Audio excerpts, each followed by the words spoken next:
Welcome, my name's John Kameen with Cervelo Cycles, and we're excited to introduce the new Cervelo S5 Aero road bike. This is a culmination of over 10 years of design in Aero road bikes. We'll go through a couple of the features on the bike, but before then, we'll briefly discuss aerodynamics and cycling. When you're riding down the road, aerodynamics is the single biggest factor slowing you down. Depending on course conditions and rider size, it can be over 80% of the drag slowing you down.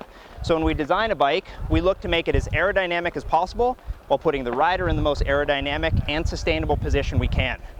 Moving from the front of the bike to the back of the bike, there's 5 important features we designed into this bike.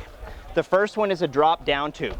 Rather than design a front wheel cutout where the down tube follows the rear wheel, we found in the wind tunnel testing that was not actually faster. What was faster was dropping the down tube to cover the area behind the trailing edge of the fork crown.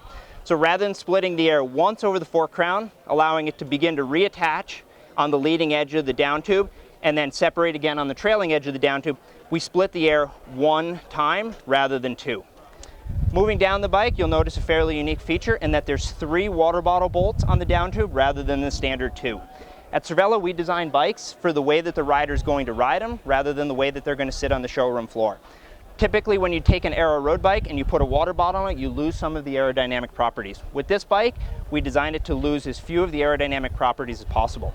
If you're running a single round water bottle, the ideal place to run it is in the lower position on the down tube. If you're running 2 round water bottles, you can run them on the upper position of the down tube as well as the seat tube. And if you're running an Aero water bottle, such as the Arundel, you can run it on the down tube or on the seat tube. A typical round water bottle on a bike creates approximately 50 grams of drag. On the Cervelo S3, when we put it in the lower position, it creates approximately 36 grams of drag, so it's a fairly significant improvement.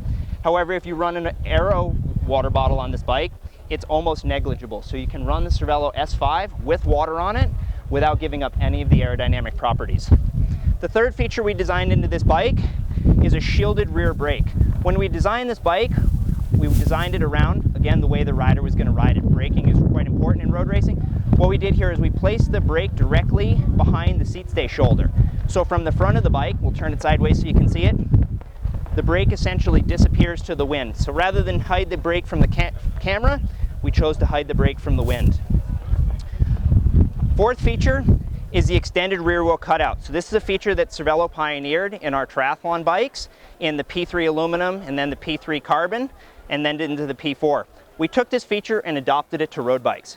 Rather than have a slotted horizontal dropout like you typically see on a triathlon bike, this bike gets a vertical dropout, so wheel changes are very quick. One thing you'll notice is that the cutout actually gets slightly larger as it moves down.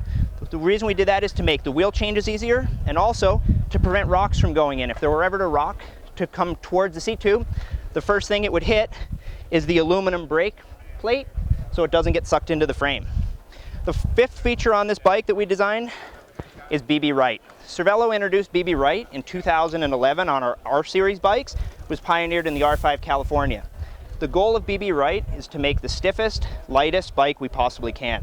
What we chose to do here is increase the width of the bottom bracket as well as the spindle diameter as much as we can without interfering with chain line.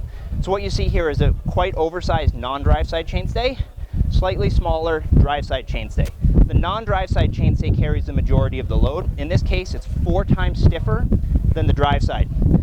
This also has a 30mm spindle, so it's quite a stiff pedaling platform. There's a variety of crank choice available. We didn't want to limit the rider's choices. The other thing you'll notice while we have the bike upside down is that it's fully Di2 compatible. Here's the battery mount, wiring. The bottom bracket cable guide is removable to help connect the pins. And then on the top tube, underneath this little piece of tape, there's another location for the wires to come out. So these bikes will be available in Di2 configurations. Another feature of the S5 is the revised geometry. Along with BiBiRight in 2011, Cervelo also changed its geometry. Cervelo was one of the first manufacturers to use stack and reach in its geometry. The stack is the vertical component of the frame and the reach is the horizontal component of the frame. It does not take seat tube into consideration because riders choose a variety of seat positions that can throw seat tube angle off. So with stack and reach, all of our bikes get longer and taller as they move up through the model line. If you're riding a 54 and it's too long and too tall, you know that the 51 is going to be shorter. And if you're riding a 54 and it's too short, you know that the 56 is going to be taller.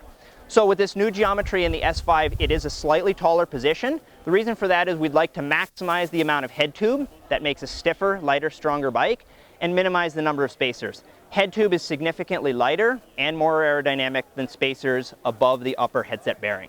The other thing you'll notice on this bike is a 2-position seat post. This plug is removable. You can place the saddle in the rear position or the forward position to achieve a significant amount of fore and aft adjustment without even using the saddle rails. There's 40 millimeters of adjustment before you move the saddle on the rails at all. This helps riders achieve a UCI legal position, which more setback, or if you're not using UCI legal races, you can run it in the forward position and even put clip-on aero bars for one bike that is both significantly aero, able to be used for triathlon, and being able to be used for road racing.